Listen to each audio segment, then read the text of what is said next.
దర్శించుకొని పూజలు నిర్వహిస్తే కోరిన కోరికలు తీరుతాయని ఇక్కడి అర్చక స్వాములు చెప్తున్నారు.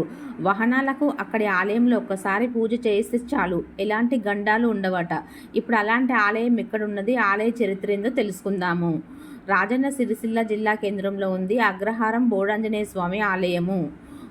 బోడాంజనేయ స్వామి వారి పుణ్యక్షేత్రము రాజన్న సిరిసిల్ల జిల్లా వేములవాడ రాజన్న ఆలయానికి 5 కిలోమీటర్ దూరంలోని అగ్రహారంలో ఉందని అర్చక స్వాములు తెలిపారు. ఈ పుణ్యక్షేత్రం అనునిత్యం ప్రత్యేక పూజా కార్యక్రమాలతో విరజిల్లుతున్నది. ఈ స్వామివారిని దర్శించుకొని పూజలు నిర్వహిస్తే కోరిన కోరికలు తీరుతాయని ఇక్కడ స్వాములు చెప్తున్నారు. వాహన పూజ ఇక్కడ ప్రత్యేకత. దూర ప్రాంతాల నుంచి ఇక్కడికి వచ్చి వాహన పూజ చేయించుకుంటారు. ముఖ్యంగా ఈ మార్గంలో వెళ్లే లారీ డ్రైవర్లు తప్పనిసరిగా ఆగి స్వామివారిని దర్శించుకొని ధైర్యంగా ముందుకెళ్తుంటారు. ఈ ఆలయము 1957వ సంవత్సరంలో కరీంనగర్ వాస్తవ్యులైన గౌరిశెట్టి రాజేష్ అనే వ్యాపారి కరీంనగర్ జిల్లా నుంచి కామారెడ్డి ప్రాంతానికి లారీలో బెల్లం తరలిస్తుండగా లారీ అగ్రహారం వద్ద ఆగిపోయింది. రాత్రికి అక్కడే నిద్రపోతున్న సమయంలో స్వామివారు ఆంజనేయ స్వామి కలలోకి వచ్చి పక్కనే ఉన్న పొదల్లో వెతికితే తాను కనిపిస్తానని చెప్పి అదృశ్యమయ్యాడట. వ్యాపారి తెల్లవారుజామున పొదల్లో వెతకగా 2 ఆంజనేయ స్వామి విగ్రహాలు కనిపించడంతో ఆంజనేయ స్వామికి పరమభక్తుడిగా మారిపోయాడు వ్యాపారి. స్వామివారికి అక్కడే ఆలయం నిర్మించాడు. 2 రూపాలలో స్వామివారి దర్శనము. అగ్రహారంలోని సంకట విమోచన భక్త వీరాంజనేయ స్వామి క్షేత్రాల్లో 2 రూపాలలో స్వామి భక్తులకు దర్శనమిస్తారు. ఒకటి భక్తాంజనేయ స్వామిగా, రెండవది వీరాంజనేయ స్వామిగా 2 రూపాలలో కనిపిస్తాడు. కాబట్టి దీన్ని బోడాంజనేయ స్వామి ఆలయంగా పిలుస్తారు. ఆనాటి కాలంలోనే ఆలయ నిర్మాణం పూర్తి చేసి 1958లో స్వామివారి విగ్రహ ప్రతిష్ఠ కార్యక్రమాన్ని వైభవపేతంగా శాస్త్రోపేతంగా నిర్వహించారు.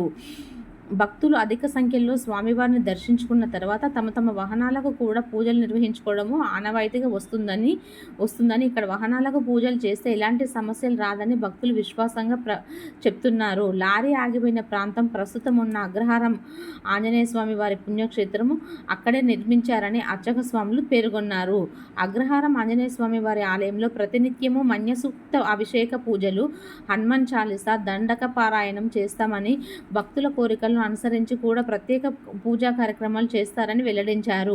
స్వామివారిని దర్శించుకొని తమ కోరికలు స్వామివారికి విన్నవించుకుంటే శీఘ్రంగా కోరికలు నెరవేరుతాయని చెప్తున్నారు.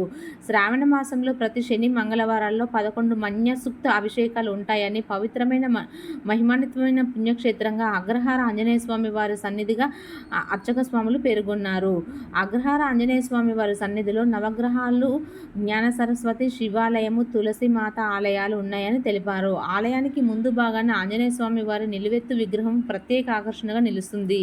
ఈ ఆలయము 2 ఎకరాల 18 గుంటల స్థలంలో ఉందని చెప్పారు. ఇక్కడ వాహన పూజ ప్రత్యేకత. కొత్త వాహనాలు కొనుగోలు చేసిన వాళ్ళు ఈ బోడాంజనేయ స్వామి ఆలయంలో వాహన పూజ చేయిస్తే వాహనగండం తొలగిపోతుందని భక్తుల నమ్మకము. అందుకే ఇక్కడికి పూజల కోసం నిత్యం వందల సంఖ్యలో వాహనాలు వస్తాయి.